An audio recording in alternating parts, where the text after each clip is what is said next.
Before I start this video, do y'all like my shirt? It says avocado.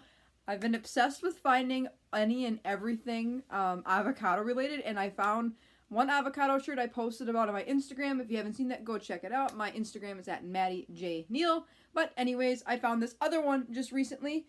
Avocado. It is so cute. An avocado, I mean literally running around. Which reminds me I have to do my exercise for today because it is Wednesday, and it's part of my goals with the Diabetic Health Journals to become more active during the weeks. But anyways, I will get you my blood sugar here. I am just updated. 93. I don't know why it glares so much. There. 93 and stable. Been doing pretty good all day. Had a little bit of a spike this morning. I tried eating a little bit of a lower carb breakfast, but it still ended up spiking me because I didn't pre-bolus. So I'm going to try pre-bolusing a very short amount tomorrow because I've been more active and getting up more early in the morning. So that's what that is about. But anyways, beyond the blood sugar here, we will jump into today's video.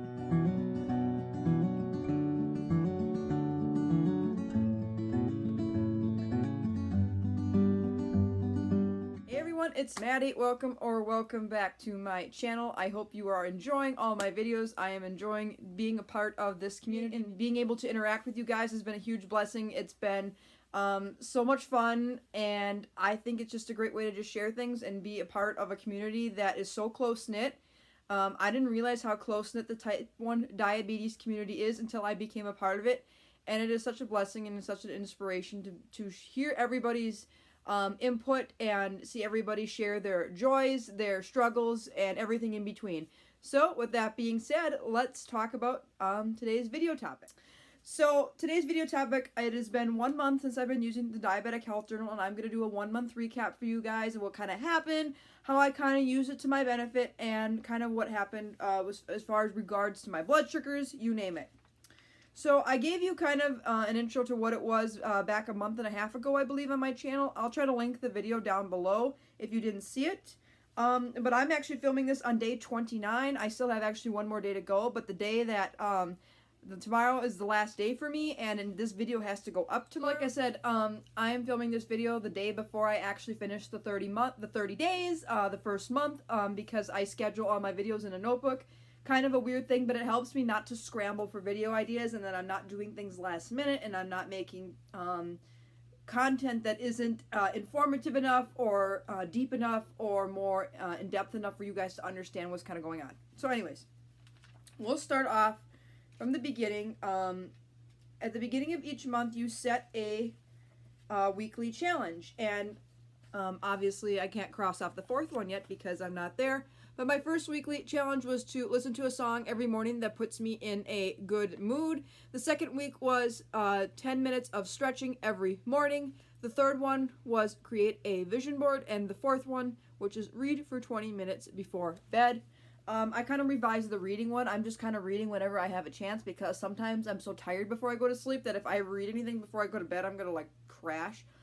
Just because I've just been really busy, and when I go to bed and my eyes are like this. So, anyways, that was my weekly challenges that I completed each week.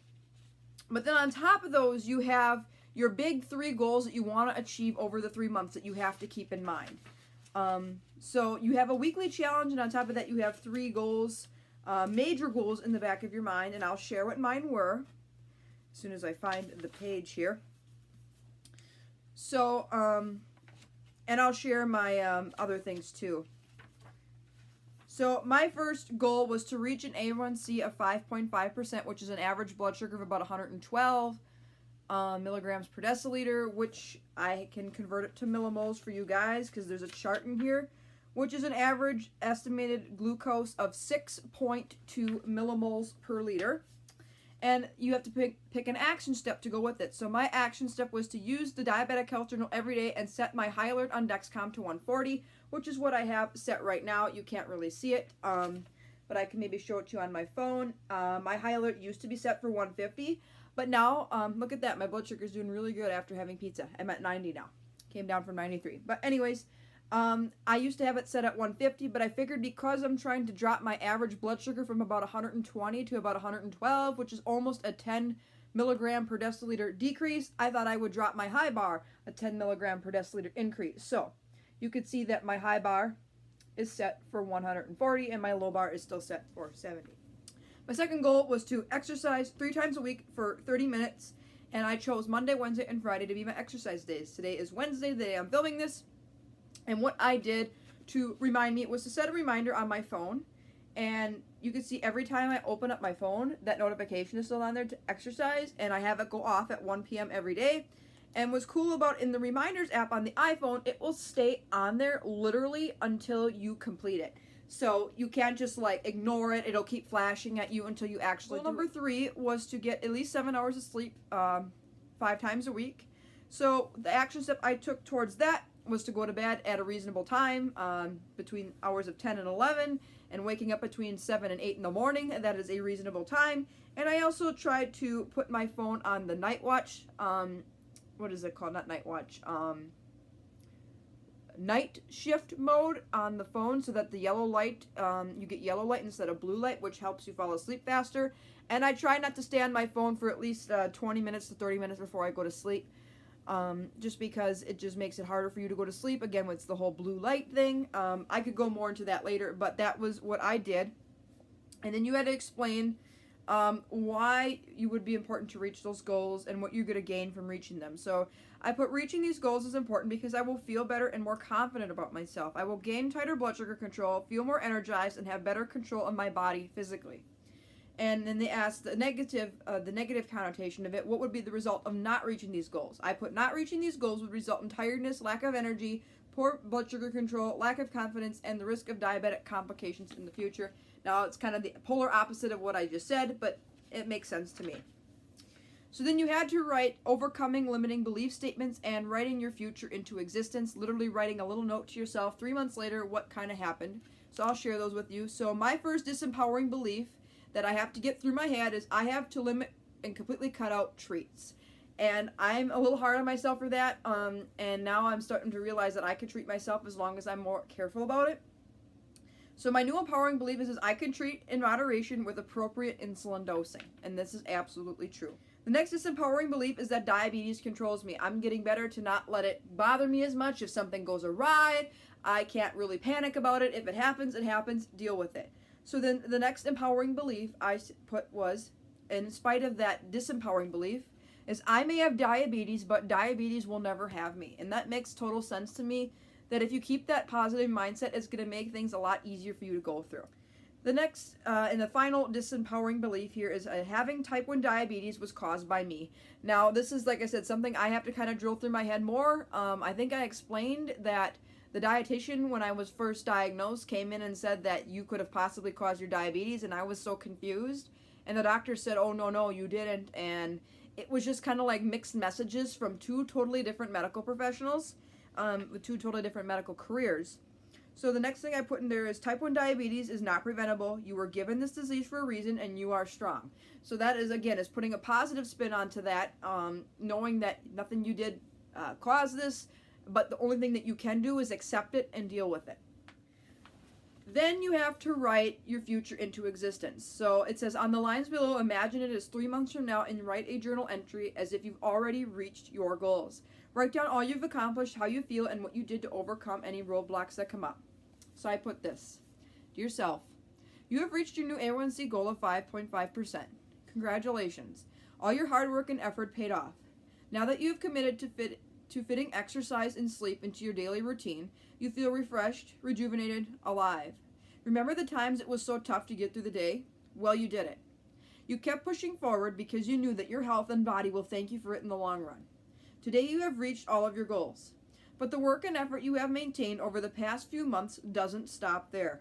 Keep going. Continue to strive to be the best version of yourself. Always remember, you have this disease for a reason, and that no matter what anyone else thinks or says, know that you are amazing, you are strong, and you are worth it. So, now I'll do a quick recap of my blood sugars, kind of what happened over the month, and things like that. So, I definitely noticed that during this time, my blood sugars behaved pretty well. but it taught me to be more aware of my feelings with my blood sugars. And I definitely feel like with this journal, I obviously keep in the back of my head, and that's my number one priority, is to not get complications from diabetes. But I was more focused with this journal about how am I feeling now? My blood sugar is really high. How am I feeling now? My blood sugar is in range. When I consider in range is between 70 and 140. How do I feel? My blood sugar is out of range or below range, below 70. It's in the 50s, in the 40s, in the 60s. How do I feel? So I was thinking about more how I feel in the now, and that's something I didn't really do in the past. I just more or less like fixed it and moved on, which is fine. But now I'm being more aware of what blood sugars, different blood sugars are doing to me in the moment. And for some people, feeling what they feel like in the moment might help them to realize that down the road, if they keep feeling better about themselves and keep their blood sugars good, that overall control and that overall aspect of not having diabetic complications is going to be achieved. The next thing I definitely noticed with me is I was able to monitor my fat and protein. There is a spot in the Diabetic Health Journal where you can literally monitor your fat and your protein. So whenever I could, if it was something that was easily labeled or a piece of meat or whatever the case that I could easily weigh, I would analyze fat and protein. And I found out that I eat a lot of fat. Now, I'm not a ketogenic diet person. I am not a keto person. I eat carbohydrates and I eat a lot of protein. But I notice I eat a lot of fat along with my carbs and my protein. And obviously pairing heavy fat and heavy carbs impacts blood sugar spikes. So if I pre-bolus, sometimes I would notice my blood sugar 3 to 4 hours later after a meal. It would start slowly heading up, and I would have to take another shot to keep it below that 140 range, which to me didn't bother me, but I've been more conscientious about what fat and protein are doing to my blood sugars. And the fact that I eat heavy fat to me isn't dangerous because I eat a lot of the healthy fats. I eat a lot of avocados, I eat a lot of nuts, I eat a lot of things like peanut butter. The peanut butter I eat is natural peanut butter with no cholesterol and none of those added like hydrogenated oils. I hope to talk more in the future about cholesterol in a type 1 T1D with Maddie episode, how I feel that pertains to everything and how to kind of get your cholesterol levels back in range, because when I was first diagnosed, my cholesterol was elevated. Not dangerous, but it was elevated. And I never had it elevated before, and I just had it reevaluated not too long ago, about a month and a half ago, and it is normal. It is actually the best it's ever been. And I eat a lot of fat. So basically, if you read a lot of things, it's the high sugars and the high concentration of carbohydrates, especially the refined carbohydrates in your diet, that can contribute to poor cholesterol levels. So then I was, like I said, more conscientious about that. I was more conscientious about exercising. And the nice thing about this is there's enough spots to write things down. So when I was doing things right away in the morning. As a matter of fact, this is day number 2 that I have open here. And then I would also put like, I would write down immediately after my breakfast, check 1 hour post-breakfast on your meter, on your monitor.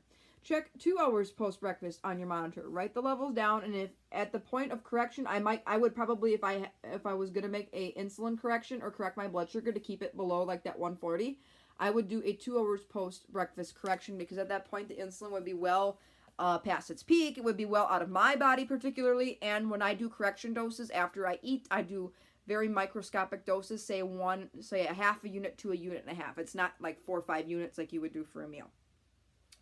So having those spaces kind of push me to like look at my blood sugar monitor more, check my blood sugar more. And I like that you could keep track of your total daily insulin. And I noticed that certain times of the month I was more resistant and other times I wasn't. Or I would eat more carbs on a certain day, or choose to eat more carbs on a certain day and take more insulin. And I also would make note too when I was sick. I'm going to look here and see when my sick day was. I think I had it written down. Yeah, when I was sick with the flu, I took a lot more. Yeah, when I had the worst sick day with the flu, I only took 23 units of insulin, but you can see the amount of carbohydrates I took in were very little. 30 carbs, 20 carbs, 20 carbs. And look at the amount of corrections I did. It was a lot. And this is my basal dose at the end. But I got through it, and because of this journal, I was more conscientious of my sugar levels. I was more conscientious of how I was feeling at the time. I was kind of a challenge to fill in as much water as I could. You get to color in a little glass of water for every time you drink a glass of water. So I was kind of like making myself make sure I was drinking enough water, but not too much. I was able to recognize patterns, especially for me. I notice I've been having more random blood sugar spikes about a week and a half before my period comes. I'll get like a random blood sugar spike to 240, like before I go to sleep, and I have to correct with Humalog. So now I'm putting a plan into place to reduce my insulin sensitivity with my food, or not eat past a certain time, and be more willing to take a dose of Humalog at that time before I go to sleep, before the blood sugars go really bad. So it's taught me to recognize things with my hormones. It's taught me to recognize things with my activity. It's taught me to recognize things with how I'm dosing for different types of carbs, and I'm dosing differently depending on the time of the month, depending upon what I did for the day. And it's taught me to just be more grateful for what I do have. In each spot, you have, this is today's that I have so far, you have a spot to write what you're grateful for. And like today, I'm grateful for my Costco membership because I'm able to get my Dexcom supplies fairly cheap, and I'm able to get good food from there, and I'm able to have their credit card and all that stuff, you know. Just to be more appreciative of like what you do have and not gripe about what you don't have is a huge thing in life, and it's going to carry you far if you continue through that. And I've had really good blood sugar days the past 2 days. A little bit of a spike today, but it's not a big deal. And I definitely really like this journal. I like what it has to encompass. I like that I was able to hit all my monthly goals and with also hitting my 3-month goals. I'm on my way to achieving a A1C of 5.5 as of right now. According to SugarMate, I am at an A1C of 5.6, which is pretty good. I'm almost there, and I'm only 1 month in. And I've been able to get, because Apple Watch has like the sleep patterning or whatever, I've been able to get 7 hours of sleep minimum 5 nights a week, and I've been exercising 3 times a week. So I've hit all those goals for month 1, and I'm excited to see what month 2 and 3 brings as far as my growth as a diabetic, analyzing my insulin to carb ratios more, and that's something I'm going to be doing after tomorrow. You get to go through and re-update your insulin to carb ratios. Mine are pretty good, but I'm going to look at resetting my insulin sensitivity and keeping in mind that these 3 goals you still have to achieve, plus having to set 4 new weekly challenges, and they give you a list of things you can choose from, or you can come up with your own. I hope to do more podcasts for the month of April. Listen to more like the Juice Box podcast, Beta Cell podcasts, any podcast related to diabetes. I hope to do more reading on antibodies and C-peptide levels and more of the scientific pathogenesis of type 1 diabetes, because I hope to do more YouTube videos for that for you guys. And I just hope to keep blood sugars below 180 consistently. I did have 3 to 5 times that my blood sugar went above 200 this month, and that's okay. You can still achieve a great A1C and not do damage to your body as long as you get that blood sugar down. I've been able to maintain pretty stable blood sugars, being more mindful of what I'm, like I said, eating. I'm being more mindful of writing everything down I'm eating so that I can look back and say, okay, this was a safe meal. This amount of insulin worked perfect for this time. This amount of pre-bolus worked great from this time. And I'll always have this reference. I'm not going to throw this journal out after I'm done. I'm going to keep it. And if I have any of these meal combinations again, or I question something with how things were in the past, or my doctor wants to look at it, I always have it to reference, which is the beauty of this Diabetic Health Journal. And I think it's an amazing thing. The only thing that I would change with this Diabetic Health Journal is there's only 10 spots to write blood sugars, and some days I check 12 or 15 times on my monitor, glancing every hour or every hour and a half to make sure things were going good. Whatever the case may be, I still finger stick 2 to 5 times a day, even on the Dexcom G6. I think I explained that before, but I don't think the Dexcom G6 is up to par with as far as that goes. But for the most part, it's been very accurate, and I wish there was a few more spots to share blood sugars, because like I've had certain days where my blood sugar's gone higher in between, and you could see I've had like 216 in between this 191 and 197 thing. Like, it was really goofy, like how I had to check a whole bunch of times because my blood sugars a couple of times were going kind of erratic, and I lived with it and I dealt with it, but I kept those blood sugar levels down as fast as possible. Like I said, I swear I've been able to keep more stable blood sugars and not have as much of a roller coaster Or as far as having really high blood sugars, I've been able to get them down rather quickly. And low blood sugars, I've been able to avoid a lot of them or avoid severe low blood sugars. It's one thing to have a low blood sugar, but it's another thing to have a low blood sugar that's dangerous or below 55 or below urgent low level. So anyways, I hope you enjoyed this video. This is a 1-month recap of me using the Diabetic Health Journal. Stay tuned. I will come back at month 2 at the end of April here, and I will recap how month 2 went, and then month 3, and then I have my endo appointment, and we'll just see how everything goes. I'll even show this to my endocrinologist for you guys, and I'll get her feedback on it, and see if she enjoyed it, or see if she thought it was an interesting thing that she might recommend to her patients. So anyways, I hope you enjoyed this very long video. If you did, give it a big thumbs up. Feel free to hit that subscribe button down below. I post videos every week about diabetes plus more. And until tomorrow for another video, everybody take care, God bless, be kind, spread positivity, and be thankful, and have a great rest of your day. Bye, everyone.